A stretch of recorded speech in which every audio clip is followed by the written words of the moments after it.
வணக்கம் நண்பர்களே, தோழர்களே, வரலாற்று பதிவை அதிக விரும்பக்கூடிய நண்பர்களே. இன்று பார்த்தீங்கன்னா அழகு முத்துக்கோன் அவருடைய 269வது பிறந்தநாள் வாழ்த்துக்கள். இப்போ அழகு முத்துக்கோன் என்பவர் எப்படி உருவாகினார், எப்படி இவர் அவருடைய பெயரை அவர் பிறந்தநாள் ஏன் கொண்டாடப்படுகிறதுன்றதை பற்றி தான் சொல்ல போகிறோம். அதாவது முன்பெல்லாம் இந்தியான்றது ஒரு குறிப்பிட்ட ஆண்டுகளுக்கு பிறகுதான் இந்தியான்ற ஒரு வரைபடம் வந்தது. இந்தியான் பத்தி பேசுறோம். அதுக்கு முன்னாடி ஆசிய கண்டம், அந்த கண்டம், இந்த கண்டம் மாதிரி அந்த கண்டத்துல ரகு வம்சம் வழியாக ராமன் வந்தார்னு சொல்லி சொல்றாங்க. இன்னொன்னு ரிது வம்சம் வழியாக கண்ணன் வந்தார்னு சொல்றாங்க. அந்த வழியாக அழகு முத்துக்கோன் வந்தார்னு சொல்லி வரலாற்று ஆய்வாளர்கள் சொல்றாங்க. அதால அதை நம்ம ஏத்துக்கிறோம். அது மட்டும் இல்லாமல் அழகு முத்துக்கோன் முதல் விடுதலை போராட்ட வீரர். அவர் பாராட்டணும். எதுக்காகனா அவங்க அப்பாவே அழகு முத்துக்கோன் தான் சொல்றாங்க. அவருக்கு 2 மகன்கள். முதல் மகன் அழகு முத்துக்கோன், 2வது மகன் அழகு முத்துக்கோன் 1, அதாவது 1ன்னு சொல்றாங்க. அப்படி இருக்கும் காலகட்டத்தில் வெள்ளக்காரோட அவங்க அப்பா போராடி அவர் உயிரை இழக்கிறாரு.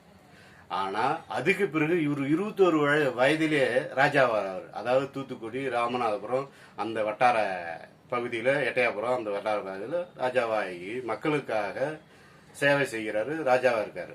அப்பொழுது மருதுநாயகம் ஒரு இஸ்லாமிய சமுதாயம் சார்ந்தவர் வெள்ளக்காரர்களுக்கு அடிமையாக இருந்து அழகு முத்துக்கோனை வரி கட்டு, மன்னிப்பு கேளு அதுமாரி சொல்லிட்டு அவருக்கு நிறைய தொந்தரவுகள் கொடுக்குறாங்க. போருக்கு அழைக்கிறாங்க, போர் சமாளிக்கிறாரு. ஆனா இவங்களெல்லாம் ஆனா ஆங்கிலேயர்கள் பீரிங்கோட சண்டைக்கு வராங்க.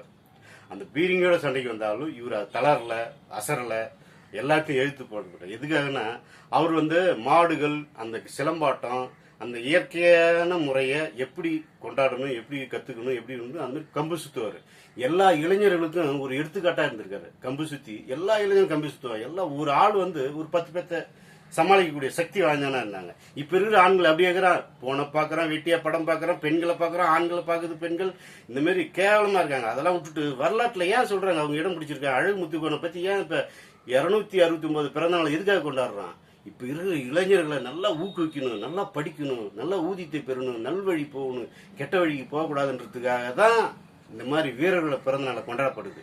அதால இப்ப இருக்கிற இளைஞர்கள் கெட்ட வழிக்கு போகாம நல்ல வழிக்கு போங்க, 4 பேருக்கு உதவியா இருங்க.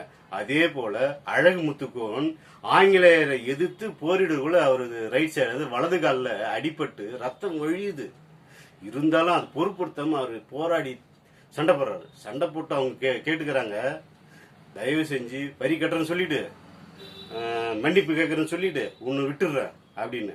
ஆனா என் உயிரே போனாலும் சரி, ஏன் வீட்டு இடம், ஏன் நிலம், ஏன் மக்கள், உனக்கு ஏன் வரி கட்டணும் அப்படின்னு எதிர்த்து போன முதல் ஆங்கிலேயர் விடுதலை போராட்டத்துக்காக உயர் துறந்த மாவீரன் அழகு முத்துக்கோன். வாழ்த்துக்கள்.